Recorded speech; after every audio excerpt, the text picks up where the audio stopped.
30장 14절부터 24절의 말씀입니다. 여러분 성경을 펴놓으시고 또 노트하면서 말씀을 들으시기를 바라고요. 우리 교회는 이 노트의 열정 아시죠? 말씀을 사모하는 열정이 가득하시기를 바라겠습니다. 자, 14절부터 제가 여러분들을 대신해서 읽도록 하겠습니다. 밀 거둘 때 르우벤이 나가서 들에서 합 한 채를 얻어 그의 어머니 레아에게 드렸더니 라헬이 레아에게 이르되 언니의 아들의 합 한 채를 청구하노라. 레아가 그에게 이르되 내가 내 남편을 빼앗은 것이 작은 일이냐? 그런데 내가 내 아들의 합 한 채도 빼앗고자 하느냐? 라헬이 이르되 그러면 언니의 아들의 합 한 채 대신에 오늘 밤에 내 남편이 언니와 동침하리라 하니라. 저물 때 야곱이 들에서 돌아오매 레아가 나와서 그를 영접하며 이르되 내게로 들어오라. 내가 내 아들의 합 한 채로 당신을 샀노라. 그 밤에 야곱이 그와 동침하였더라. 하나님이 레아의 소원을 들으셨으므로 그가 임신하여 5째 아들을 야곱에게 낳은지라. 레아가 이르되 내가 내 시녀를 내 남편에게 주었으므로 하나님이 내게 그 값을 주셨다 하고 그의 이름을 이사가리라 하였으며, 레아가 다시 임신하여 6째 아들을 야곱에게 낳은지라. 레아가 이르되 하나님이 내게 후한 선물을 주시도다. 내가 남편에게 6 아들을 낳으니 이제는 그가 나와 함께 살리라 하고 그의 이름을 스불론이라 하였으며, 그 후에 그가 딸을 낳고 그의 이름을 디나라 하였더라. 하나님이 라헬을 생각하신지라. 하나님이 그의 소원을 들으시고 그의 태를 여셨으므로 그가 임신하여 아들을 낳고 이르되 하나님이 내 부끄러움을 씻으셨다 하고 그 이름을 요셉이라 하니 여호와는 다시 다른 아들을 내게 더하시기를 원하노라 하였더라. 아멘. 오늘 이 말씀 가지고 우리 언약을 기억하는 공동체 20번째 말씀을 함께 나누도록 하겠습니다. 자, 오늘 이제 레아와 라헬의 출산편 이 마지막 설교입니다. 자, 여러분 한국의 젊은 세대들의 주식과 코인 열풍이 불지 않았습니까? 얼마 전에 제가 학원에 출근했는데 학원에 이제 5학년짜리 공부를 잘하는 한 초등학교 5학년 학생이 저를 보자마자 뭐라고 했냐면 선생님 떡락했어요 그러는 거예요. 그래서 얘가 무슨 얘기를 하나 했더니 부모님께 생일 선물로 카카오와 삼성전자 주식을 사달라고 한 거예요. 그런데 그날 자기 그 주식 계좌에 1,460원이 떨어졌다면서 그것 때문에 상심해가지고 수업 시작 전에 저한테 뭐 농담 반 진담 반 막 슬퍼하면서 선생님 주식이 떡락했어요 뭐 막 그런 얘기를 하는 거예요. 여러분 어떻게 이 학생이 이렇게 주식에 관심을 가질 수 있었을까요? 아마도 부모들의 말과 행동 또 관심사들이 무엇인지 여러분 자녀들이 다 아는 것이죠. 집에 오면 엄마 아빠가 하는 게 뭐예요? 하루 종일 엄마 아빠가 뭐 하겠어요? 주식하고 코인하고 또 엄마 아빠 대화가 뭐였겠어요? 주식이 올랐니 내렸니, 코인이 올랐니 내렸니 뭐 이러면서 이야기를 하니까 아이들이 다 아는 거죠. 그리고 그날 주식이 한번 올라보세요. 그러면은요 엄마가 얼굴이 밝아지고 그날 반찬이 달라지고 또 뭐 치킨도 사주고 얼마나 잔치집 분위기예요. 그런데 주식이 한번 떨어져 보세요. 그러면은 엄마가 얼마나 예민한지 또 아빠가 얼마나 뭐 화가 나셨는지 집안 분위기가 뭐 흉흉한 거예요.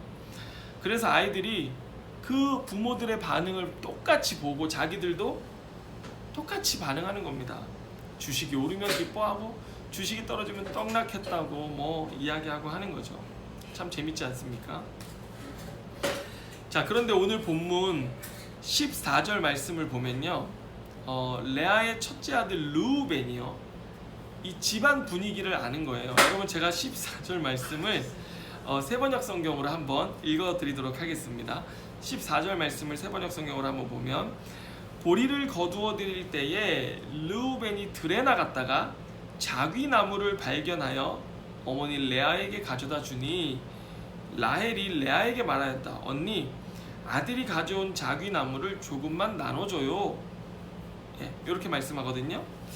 여러분 르우벤이요 레아의 첫째 아들이잖아요. 그런데 이제 벌써 르우벤이 얼마나 컸냐면 들에 나가 일을 할 정도로 컸어요. 여러분 집안의 큰아들 장남이잖아요. 그러면 엄마의 마음을 잘 알까요 모를까요? 잘 알죠. 엄마가 지금 온통 어디에 관심을 쏟고 있는지 알까요 모를까요? 알아요. 레아가 르우벤을 낳고 또 넷째 유다를 낳기까지 뭐 아빠의 관심을 독차지하다가 이제 아빠의 발길이 딱 끊겨요. 야곱의 발길이 딱 끊기고 나서는 엄마가 야곱의 그 관심을 전혀 받지 못하는 상황이었어요. 뭐 야곱이 레아의 집에 뭐 장막에 오질 않는 거죠. 그러니까 여러분 보세요. 집안 분위기가 어땠겠습니까? 뭐 말하지 않아도 지금 엄마 레아의 기분은요 늘 우울하고 침울하고, 또 때로는 이 엄마, 아마도 제 상상을 해보면 엄마 가슴속에 뭐가 있어요? 화가 있어요. 화가. 그래가지고 이 큰아들인 르우벤은 지금 동생 셋이나 챙겨야 되는 그런 상황 속에서 엄마가 뭐 동생들한테 관심이 있었을까요? 오로지 엄마의 지금 관심사가 무엇인가, 그것만 보면서 이 눈칫밥 먹으면서 큰아들이요 지냈을 게 뻔하다는 것이죠. 그렇게 자기가 보면요 아빠가 집에 오시는 날이에요. 그러면 어때요? 집이요? 잔칫날입니다. 그날은. 그런데 또 아빠가 집에 발걸음이 뜸하시면요 엄마 분위기는 침울해지죠. 집 분위기가 완전 장례식장 분위기인 거예요.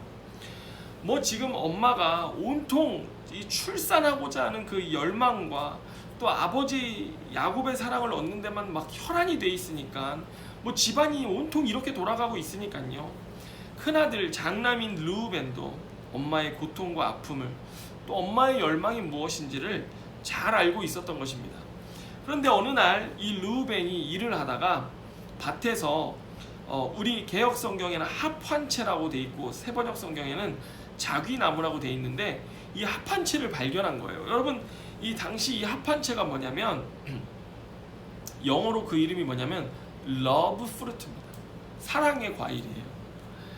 이 남자들에게는 정력제로, 여자들에게는요 불임을 치료하는 약으로 쓰였다고 합니다. 이 모양이 어떻게 생겼냐면 우리나라 여러분 강화도 인삼 보면요 막 6년근 이런 거 보면 정말 이렇게 사람 모양이잖아요. 뿌리가 쫙 뻗은 게 사람의 모양을 하고 있잖아요. 이것도 그랬어요. 이것도. 그래서 이게 생긴 것도 벌써 사람 모양을 하고 있죠. 그리고 요걸 이용하면요 이 마취 효과도 있고 환각작용도 일으켜서 당시에는요 이게 아주 최고의 뭐 마법의 식물 뭐 또는 악마의 식물 뭐 이렇게도 불렸고요. 종교 의식에도 자주 쓰여지는 그런 재료였던 것이죠. 이게 얼마나 유명했냐면 여러분 우리가 잘 아는 사랑과 미, 성의 그리스 여신 하면 누굽니까? 아프로디테잖아요. 이 뭐 로마 시대 때는 비너스라고도 불렀죠. 뭐 사랑의 비너스 뭐 이렇게 광고도 있잖아요. 그런데 이 비너스 아프로디테의 별명이 뭐냐면요 합환체의 여인이라고 불릴 정도였습니다. 그만큼요 이 합환체라는 것, 합환체 하면 딱 뭘 뜻하는 거예요? 출산, 자녀, 뭐 쾌락 이런 것들을 뜻하는, 사랑을 뜻하는 그런 아주 귀한 재료였던 것입니다. 근데 르우벤이요 밭일을 하다가 그걸 딱 본 겁니다. 그걸 딱 본 순간 르우벤이요 누가 제일 좋아하겠다 생각했겠어요? 엄마가 제일 좋아하겠구나. 그 합한채를 보는 순간 엄마가 좋아해서 덩실덩실 춤을 추는 얼굴이 떠오르지 않았겠습니까? 그래서 그냥 그거를 캐다가 엄마에게 달려와가지고 엄마에게 드렸더니 너무 좋아하시는 거예요. 그런데 이 라헬이 그걸 어떻게 알았는지 엄마에게 찾아와서 네 아들이 가져온 그 합한채 나에게 달라고 그것마저도 지금 달라고 요구하는 겁니다. 여러분 싫겠죠? 싫죠. 당연히 싫죠. 어떻게 아들이 구해온 건데 이걸 빼앗깁니까? 그런데 오늘 성경을 보면 그때 라헬이 아주 솔깃한 제안을 합니다. 합한채를 주면 야곱을 하룻밤 양보하겠다는 겁니다. 여러분 합한채가 귀합니까? 야곱이 귀합니까? 뭐가 더 귀하겠어요? 당연히 야곱이죠. 그래서 레아가 단번에 합한채를 주고 그날 밤 야곱을 자기 장막으로 맞아들이는 겁니다. 여러분 16절 말씀을 한번 보세요. 저물 때 야곱이 들에서 돌아오매 레아가 나와서 그를 영접하며 이르되 내게로 들어오라. 내가 내 아들의 합한 채로 당신을 샀노라. 그 밤에 야곱이 그와 동침하였더라. 여러분, 꿈에 그리던 일을 이 르우벤 아들을 통해서 이룬 거예요. 그런데 오늘 여기 본문 16절에 보면 당신을 샀노라 라고 하는 말이 있어요. 근데 여기 샀다라는 이 말이 무슨 뜻이냐면, 다른 말로 하면 고용했다라고 하는 말 뜻하고 동일한 의미입니다. 여러분, 우리가 고용 이 단어 딱 들으면 우리가 앞서 배웠던 말씀 중에 딱 떠오르는 장면 한 장면 있지 않습니까? 야곱이 라반에게 왔을 때 이제 한 달이 딱 지났어요. 그때 라반이 야곱을 불러서 뭐라고 그랬어요? 내가 너를 어찌 친족으로 대하면서 무임금으로 일을 시키겠느냐? 내가 너에게 줄 품삯을 정하라 라고 했을 때 그때 그 단어가 이 고용하다라는 단어입니다. 여러분, 당시 우리가 이 이야기를 하면서 라반의 그 비인간성을 두고 얼마나 통탄했습니까? 친족에게는요, 돈을 받으면 안 됐어요. 그리고 친족이 필요한 모든 것들을 가족이기 때문에 지원하는 사명과 의무가 있었는데, 라반이 너와 나의 관계, 친족의 관계이지만 일꾼의 관계, 노예의 관계로 품삯을 정하고 그렇게 하자라고 했던 것입니다. 어떻게 가족을 노예로, 일꾼으로 관계를 정할 수 있냐라고 그러면서 우리 통탄했잖아요. 그런데 이제는요, 라반이 아니라 그 두 딸들이 아버지의 뒤를 이어서 지금 뭘 하고 있는 거예요? 합한 채 하나를 서로 주고 받으면서 뭐 한 거예요? 남편을 물건처럼 사고 팔고 있는 겁니다. 그래서 당신 오늘 내가 샀다라고 얘기하는 거죠. 당신 내가 오늘 고용했어 라고 하는 그 끔찍한 단어를 다시 사용하면서 지금 레아가 야곱을 자신의 장막으로 들이고 있는 것입니다. 여러분, 이 두 딸들이요, 누구 닮았습니까? 아빠 닮았어요. 아버지 닮은 겁니다. 얼마나 끔찍한 일입니까?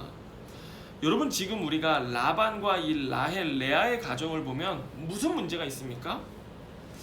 이 가정에는요, 특별히 이 욕심이라는 문제가 이 가정을 철저하게 무너뜨리고 있는 겁니다. 사람이 욕심에 사로잡히게 되면 어떻게 됩니까? 욕심 앞에서 얼마나 비인간적이 되는지, 얼마나 인간을 한낱 도구로 전락시키는지요. 특별히 돈이요. 돈이 사람을 이토록 하나의 도구로 전락시켜버립니다. 또 사람마다 정욕과 욕심이 인간을 얼마나 그 인간 자체의 인간성을 파괴시키는지 여러분, 우리가 보게 되는 것이죠. 지금 레아와 라헬의 경쟁이 그것을 오늘 말씀 통해서 적나라하게 보여주고 있는 것입니다. 여러분, 그런데 성경이 왜 이것을 우리에게 보여줍니까? 다름 아닌 하나님 없는 죄된 인간의 삶이 어떤 모습이 되는지를 보여주고 있는 것입니다. 여러분, 주목하세요. 제가 지금 교회를 다니냐 안 다니냐를 말하는 게 아닙니다. 제가 지금 하나님을 믿냐 안 믿냐를 얘기하는 게 아닙니다. 믿든 안 믿든, 교회를 다니든 안 다니든 그 안에 하나님이 주인 되시는 삶, 하나님의 통치가 없으면요, 교회를 다녀도 하나님 없는 거고 예수님을 믿는다 해도 하나님 없는 겁니다. 그렇죠? 믿는 가정이든 안 믿는 가정이든 하나님이 주인 되시지 않으면 그 삶은 똑같은 것입니다. 죄로 인해 인간의 타락은요, 자기를 만족시키기 위한, 자기가 자기 삶의 하나님이 되는 삶이기 때문에 세상 모든 것을 다 가져야 만족이 되죠. 만족이 안 됩니다. 내가 원하는 것을 다 가져다 채워도 죄된 인간의 삶의 욕심은 어떻게 돼요? 하나님이 없기 때문에 계속 공허하고 욕심이 더 큰 욕심을 낳게 되는 그런 비극이 일어나게 되는 겁니다. 하나님이 없는 인간의 삶이 이렇다는 거예요. 여러분, 오늘 저는 우리 교회 성도들의 삶이 또는 또 저의 삶이요, 하나님을 믿는다 하지만 하나님 없는 그런 삶. 그래서 세상 사람들이 여러분 뭐라고 합니까? 하나님 믿는 사람이나 안 믿는 사람이나 똑같다고, 하나님 안 믿는 사람이 더 낫다라고 때로 그런 얘기 하지 않습니까? 왜 그래요? 하나님이 없기 때문에 그런 것입니다. 그런데 여러분, 오늘 17절 말씀을 보면 아주 뜻밖의 일이 일어납니다. 17절 말씀 한번 같이 보도록 하겠습니다. 하나님이 레아의 소원을 들으셨으므로 그가 임신하여 5째 아들을 야곱에게 낳은지라 라고 이야기합니다. 16절에 야곱과 동침한 뒤에 17절에 보니까 그가 임신을 했어요. 그래가지고 5째 아들을 야곱에게 낳아준 것이죠. 그런데 여러분, 이 17절에 아주 특징적인 것이 있습니다. 이 성경의 저자가 본문에서 매우 강조하고 있는 한 가지가 있는데, 여러분 17절 그 전반절 앞부분을 보면 뭐라고 말합니까? 하나님이 레아의 소원을 들으셨으므로 라고 이야기해요. 이 말이 의미하는 바가 뭐냐면, 레아가 임신한 것은 합한채의 거래 때문이 아니라고 하는 것입니다. 레아가 임신한 것은 하나님이 레아의 기도를 들으셨기 때문이라고 저자가 강조하고 있는 것이에요. 여러분, 레아가 자녀 4명에 또 여종 실바를 통해서 둘을 더 낳았잖아요. 그런데 남편의 사랑이 채워지지 않는 겁니다. 그래서 뭐 온갖 인간적인 방법을 다 쓰고 이제 뭐 마지막에는 남편을 합한 채로 거래하면서까지 정말 인간의 욕심을 채우기 위해서, 자기의 그 만족을 위해서 사람이 할 수 있는 일은 다 했어요. 그리고 그런 레아의 삶의 기도도 그런 방편 중에 하나였습니다. 레아가 기도도 놓을 수 없었던 거예요. 왜 그랬습니까? 처음 여러분 첫째 르우벤을 낳았을 때 레아가 경험했거든요. 뭐 경험했어요? 그때 정말 고통 속에 소외되어서 홀로 있을 때 자신이 하나님께 기도했더니 하나님이 태를 열어주셔가지고 자녀를 주시는 경험을 했던 것이죠. 그러니까 자신의 이 신앙의 한켠, 자신의 삶의 한켠에 뭐가 있었어요? 기도하면 하나님 들어주시지라고 하는 그런 믿음도 조그맣게 있었던 것입니다. 그러니까 뭐 인간적인 방법을 다 쓰면서도 한켠으로는 또 뭐예요? 하나님 앞에 기도하고. 그냥 기도가 절대적인 믿음의 방법이 아니라 뭐예요? 여러 인간적인 방법들 플러스 알파 뭐 이런 정도로 한 자리 차지하고 있었던 겁니다. 그런데 주님은 인간의 온갖 방법이 아닌 뭘로 응답해 주셨어요? 기도로 응답해 주셨습니다. 아멘입니까? 왜 그렇습니까? 여러분, 주님이 오늘 레아에게 가르쳐 주시고자 했던 게 뭐냐면, 우리의 인생은 주님이 채워주셔야 채워지는 것이라는 사실을 가르쳐 주시는 거예요. 주님이 우리의 만족이 되시지 않는 한, 참된 만족은 어떤 인간의 방법을 다 써도 우리에게 만족이 없다라는 것을 가르쳐 주시는 거예요. 여러분 18절 말씀을 보면, 여러분 레아가 정말 이 하나님이 가르쳐 주시고자 했던 그 은혜를 깨달았을까요? 못 깨달았을까요? 한번 볼까요? 레아가 이르되 내가 내 시녀를 내 남편에게 주었으므로 하나님이 내게 그 값을 주셨다 하고 그 이름을 이사가리라 하였으며. 아멘. 여러분 이 말씀 보세요. 지금 레아가 하나님이 그녀에게 가르쳐주는 사실을 깨달았습니까? 못 깨달았습니까? 지금 레아가 응답이 뭐 때문에 왔다라고 그래요? 여기도 보면 그 값을 주셨다라는 표현이 있어요. 이것은 여기 본문에 나온 것처럼 자기 여종 실바를 남편에게 준 값을 받았다라고 하는 겁니다. 여러분, 제가 여기서 한 가지 여러분들과 함께 짚고 넘어갈 것이 있습니다. 믿는 사람들이요, 하나님이 무언가를 응답해 주시면 항상 뭐 때문인지 라고 하는 그 근거를 찾습니다. 그런데 그거 모두 다 틀린 겁니다. 여러분 이런 거예요. 하나님이 나의 기도에 응답해 주시면, 그래 내가 하나님 앞에 이렇게 특별 헌금 드렸으니까 하나님 나에게 응답해 주신 거지. 또 하나님이 어떤 기도에 대해서 응답해 주시면, 내가 교회 봉사를 열심히 했더니 하나님 이런 선물 주셨구나. 또 내가, 어떤 분은 이런 분도 있어요. 내가 교회 화장실을 20년을 청소했다. 그랬더니 하나님이 우리 자녀에게 이렇게 축복해 주셨다. 또 어떤 분은요, 내가 목사님을 잘 섬겼더니 하나님이 이런 축복을 주셨다. 뭐 이런 간증들 하시는 분들 많습니다, 교회 안에. 그런데 여러분 다 틀린 겁니다.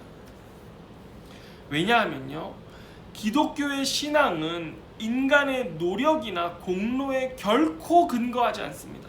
아멘입니까? 기독교의 신앙은 오직 하나님의 은혜를 고백할 뿐이라는 것입니다. 그런데 지금 레아가 뭐라고 그래요? 자신이 남편을 위해 실바를 내어준 그 여종 실바를 내어준 그 값을 하나님이 나에게 응답으로 보상해 주셨다라고 하잖아요. 그래서 아들 이사갈의 이름의 뜻이 뭐냐면 보상이란 뜻이에요. 여러분, 이게 얼마나 큰 인간의 어리석음입니까? 어떤 사람처럼 1000번제를 드렸더니 1000번제 드리기가 딱 끝나니까 하나님이 이렇게 응답해 주셨더라. 자녀 직장을 열어주시고 뭐 남편 앞길을 열어주시고 뭐 이런 축복을 주셨다.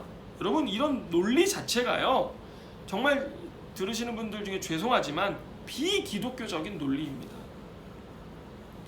여러분, 이런 거 하지 말라는 것이 아닙니다. 오히려 우리가 올바른 고백을 주님께 드려야 하는데, 그게 뭐냐면 하나님의 은혜 때문에 감사해서 주님께 특별헌금을 드렸습니다. 하나님의 은혜가 감사하기에 저는 이렇게 제 몸을 통해 식당 봉사를 합니다. 그 은혜가 나를 살렸기 때문에 제가 평생 교회 화장실을 청소해도 부족한 인생이라는 것을 고백합니다. 목사님이 그 은혜를 나에게 알려주셨기 때문에, 여러분 이건 빼도록 하겠습니다. 그냥 저는 목사는요, 아무런 목사님이 해주셔서 여러분 이런 거 아예 빼세요. 목사님을 그냥 목록에서 제외하시기 바랍니다.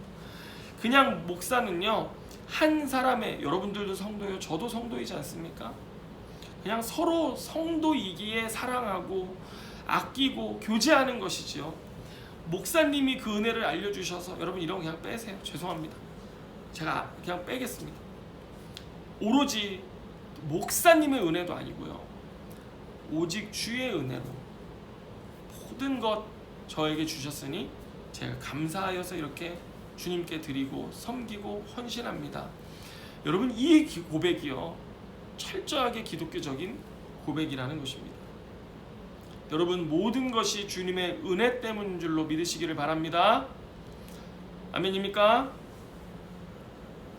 5명 이상 아멘 해야지 제가 지금 다음 설교를 진행하랍니다. 지금 아주. 예. 주님은요, 우리의 인생을 긍휼히 여기시고요, 우리의 인생을 바라보시고 우리의 기도를 들으시고 우리의 신음에 응답하시고, 주님이 어떤 대가도 요구하지 않으세요. 주님은 그저 우리를 불쌍히 여기시고 그 은혜에 우리가 감사하여서 마땅히 드리는 찬양 받기를 원하시는 분이신 거예요. 그리고 그 은혜를 기억하면서 주님이 제 삶의 왕이세요. 주님이 제 삶의 구원자세요. 저는 주님 한 분만으로 만족합니다라는 그 고백이 주님이 가장 원하시는 고백이라는 사실입니다. 아멘입니까? 여러분, 우리가 한번 22절, 23절 말씀으로 한번 가볼까요? 22절, 23절 말씀 가보겠습니다. 우리 한번 같이 읽어보겠습니다. 시작. 하나님이 라헬을 생각하신지라. 하나님이 그의 소원을 들으시고 그의 태를 여셨으므로 그가 임신하여 아들을 낳고 이르되 하나님이 내 부끄러움을 씻으셨다 하고. 아멘. 여러분, 결국 라헬도 하나님이 나중에 태를 열어주시거든요. 그래서 야곱의 11번째 아들을 낳습니다. 그런데 여러분, 성경이 뭐라고 말합니까? 여기 뭐라고 기록했어요?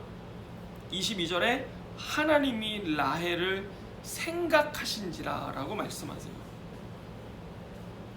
여러분, 하나님의 생각 속에는 우리가 다 있다라는 사실을 기억하시기 바랍니다. 하나님 우리를 생각하세요. 여러분, 다만 때가 있다라는 거 기억하세요. 하나님의 때, 하나님의 때에 하나님이 라헬의 태를 열어서 자녀를 주셨어요. 여러분, 우리에게 필요한 게 무엇입니까? 주님이 가장 좋은 것을 주실 때를 인내로 기다리는 거예요. 그런데 여러분, 사실 참 이게 가장 어려운 겁니다. 그런데 성경에 이런 하나님의 은혜를 고백했던 시편 기자가 있는데 다름 아닌 다윗입니다. 다윗. 여러분 시편 8편 4절 5절의 말씀을 제가 읽어드리면 이런 말씀이 있어요. 사람이 무엇이기에 주께서 그를 생각하시며 인자가 무엇이기에 주께서 그를 돌보시나이까. 그를 하나님보다 조금 못하게 하시고 영화와 존귀로 관을 씌우셨나이다. 아멘. 여러분 다윗 왕은요 인간의 마땅한 자리, 위치가 어디인지를 잘 알았던 사람입니다. 여러분 여기 시편 8편 4절에 보면 사람이란 말이 나오잖아요. 사람이 무엇이건데 이렇게 말하거든요. 이 사람이라는 말의 뜻은 먼지 티끌이란 뜻입니다. 그러니까 다른 말로 뭐예요? 무가치한 존재라는 것이죠. 하나님이 인간을 지으실 때 먼지 티끌로 지으셨거든요. 우리는 그렇게 하나님 없으면 무가치한 존재라는 것이고요. 또 인자가 무엇이간데 이렇게 얘기하잖아요. 여러분 인자란 뜻은 뭔 줄 아세요? 풀과 같이 그 잡초 있잖아요. 잡초와 같이 사멸할 수밖에 없는 연약한 존재를 말하는 게 이 인자라고 하는 단어입니다. 여러분 그런데 오늘 이 시편의 기자인 다윗은 뭐라고 고백해요? 사람이 무엇이간데 주님께서 그를 생각하시며 인자가 무엇이간데 주께서 그를 돌보시나이까. 이런 고백을 하는 겁니다. 아멘입니까? 그러면서 마지막에 뭐라고 해요? 그를 하나님보다 조금 못하게 하시고 영화와 존귀로 관을 씌우셨나이다. 여러분 마지막에 이 표현은요 왕들에게 붙이는 표현이었습니다. 뭐라고 그래요? 영화와 존귀의 관을 씌우셨다라고 얘기하잖아요. 그런데 여러분 이 영화와 존귀의 관을 씌움 받은 대상이 누구예요? 인간입니다. 사람인 것이 우리입니다. 우리. 여러분 성경은 마땅히 우리가 하나님 없이는 얼마나 무가치하고 연약한 존재인지를 깨닫고 한편 주님이 나를 얼마나 은혜로 존귀하고 영화롭게 하시는 그런 왕된 직분을 허락하여 주셨는지를 깨닫는 자는요 그 놀라운 은혜를 누리게 된다는 것입니다. 할렐루야. 여러분 우리를 왕같은 하나님보다 조금 못한 그 영화와 그 영광으로 우리를 덧입혀 살아가게 하시는 분, 그분이 누구세요? 하나님이라는 겁니다. 여러분 그래서 우리의 인생은 주님이 주시는 은혜를 기대하며 살아가는 인생이어야 될 줄로 믿습니다. 다시 한번 여러분 19절로 한번 가볼게요. 뭐 왔다 갔다 하죠 오늘요. 19절 말씀 보면 레아가 하나님께 6번째 아들을 받아요. 한번 따라해 보시기 바랍니다. 저를 한번 따라해 보세요. 하나님은 만족하게 주신다. 다시 한번 여기 있는 반주자가 안 따라했습니다. 자 따라하세요. 시작. 하나님은 만족하게 주신다. 네 고백했습니다. 여러분 20절에 보면 이어지는 20절 보면요 레아가 둘이나 자녀를 더 받고 나서 이렇게 고백해요. 레아가 이르되 하나님이 내게 후한 선물을 주시도다. 이렇게 고백해요. 여러분 생각해 보세요. 왜 하나님이 레아에게는 아들을 6이나 주셨을까요? 만족하게 주신 것입니다. 그러면 반대로 왜 라헬에게는 아들을 하나만 주셨을까요? 나중에 베냐민까지 둘 주시는데 왜 라헬에겐 둘만 주셨을까요? 라헬에겐요 둘이면 만족할 만했기 때문입니다. 레아와 라헬의 욕심이 서로 달랐어요. 레아가 원했던 건 뭐예요? 남편의 사랑을 원했던 것이고 라헬에겐요 남편의 사랑은요 충분해요. 넉넉해요. 그런데 뭐가 있었으면 좋겠어요? 자녀만 있었으면 좋겠던 거예요. 그런데 그게 없었잖아요. 여러분 하나님은 각 사람마다 공평하게 주시는 분이시라는 사실을 깨달으시기 바래요. 사람은 저마다 구하고 원하는 것이 다 다릅니다. 뭐 똑같이 제가 뭐 여러분들에게 똑같이 무언가를 선물한들 만족할까요? 안 합니다.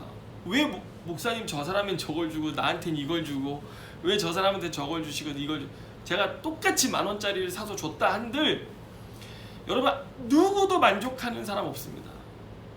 왜요? 각자 저마다 원하고 바라는 게 다르기 때문이에요. 그런데 주님은 그거 다 아시는 전지전능한 하나님이시잖아요.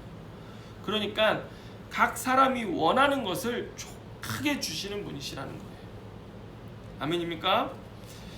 여러분, 그래서 하나님은요, 레아에게는 남편의 사랑이 없잖아요. 그녀의 인생에 아들을 6이나 주셔서 만족하게 하시는 은혜를 베풀어 주신 거예요. 불쌍히 여겨주신 것이죠. 그런데 인간이란 이런 하나님의 은혜를 알아요, 몰라요? 몰라요. 여러분 20절 말씀, 레아가 하나님이 내게 후한 선물을 주시도다 이렇게 고백했잖아요. 그래서 그 아들의 이름을 스불론, 하나님의 선물이란 뜻인데, 이렇게 이름을 지어놓고 그렇게 고백을 해놓고 그 뒤에 뭐라고 이야기하냐면 이렇게 고백합니다. 내가 남편에게 6 아들을 낳았으니 이제는 그가 나와 함께 살리라. 여전히 만족이 돼요, 안 돼요? 안 되는 거예요. 여러분, 이거 죄입니다. 정말 죄예요, 이거. 여러분, 그러면 라헬은 만족했을까요? 24절 말씀을 보면요, 라헬이 아들을 낳았잖아요. 그의 이름을 요셉이라 하니, 이렇게 시작해요.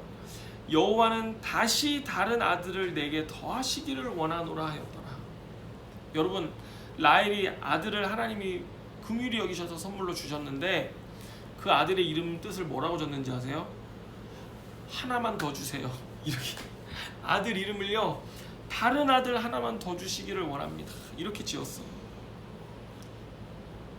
여러분, 라헬도 레아와 경쟁하면서 아들 욕심에 만족을 모르는 사람으로 변해버렸습니다. 여러분, 오늘날 우리는 만족을 모르는 시대를 살아가고 있습니다. 더 많은 돈과 재산을 모으기 위해서 수단과 방법을 가리지 않고 혈안이 된 시대입니다. 어제 뉴스에 여러분 이런 기사가 나왔어요. 그 롤렉스 시계 아시죠? 명품이잖아요. 이 롤렉스 시계가 이제 그 매장 오픈하는 시간이 있는데 사람들이 줄을 쓴 거예요. 왜 그랬냐면 이 롤렉스 시계 중에 초록색이 들어간 시계가 있어요.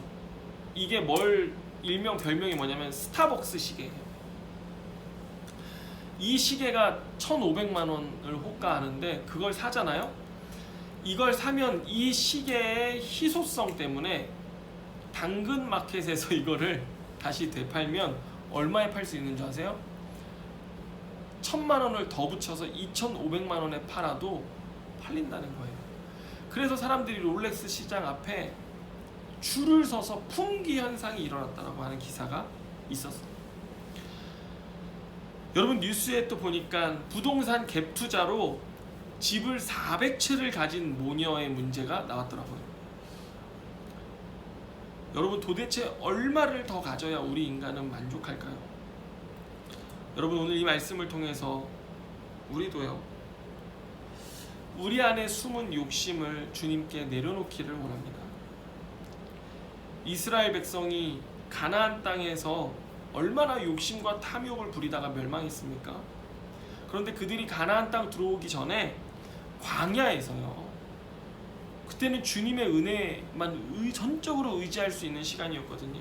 거기서 뭐 먹었냐면 만나, 메추라기, 또 목마르면 반석에서 물이 터져 나와서 그 물을 먹었던 삶을, 그 광야의 삶, 은혜의 삶을 경험했었는데, 여러분, 오늘 우리가 이스라엘 백성들처럼 가나안 땅의 그 탐욕으로 점철지어진 삶을 산다면 우리 멸망입니다. 그러나 다시 광야에 들어가서 내 것 내려놓고 주님 바라보는 인생을 살기 시작할 때 여러분, 참 은혜의 삶 누릴 수 있게 되는데, 오늘 저와 여러분 그런 은혜의 삶 안으로 나아갈 수 있기를 주님의 이름으로 축원합니다. 기도하겠습니다. 하나님, 감사합니다. 주님과 함께 광야의 길, 그 은혜의 길을 걷기를 원합니다. 주님 오시는 그날까지 신실하게 그 순종의 길 걷기 원하오니 주여, 우리를 지켜주시고 날마다 우리를 족하게 하시는 하나님의 은혜 누리며 살아가는 우리 모든 성도들 되게 하여 주옵소서. 우리 안에 있는 모든 죄악을 회개합니다.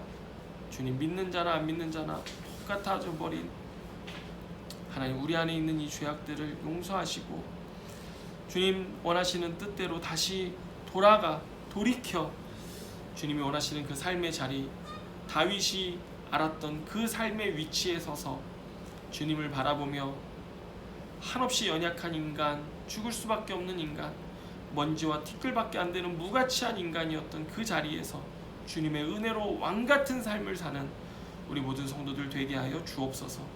모든 것 주님께 감사드리며 예수님의 이름으로 기도드립니다. 아멘.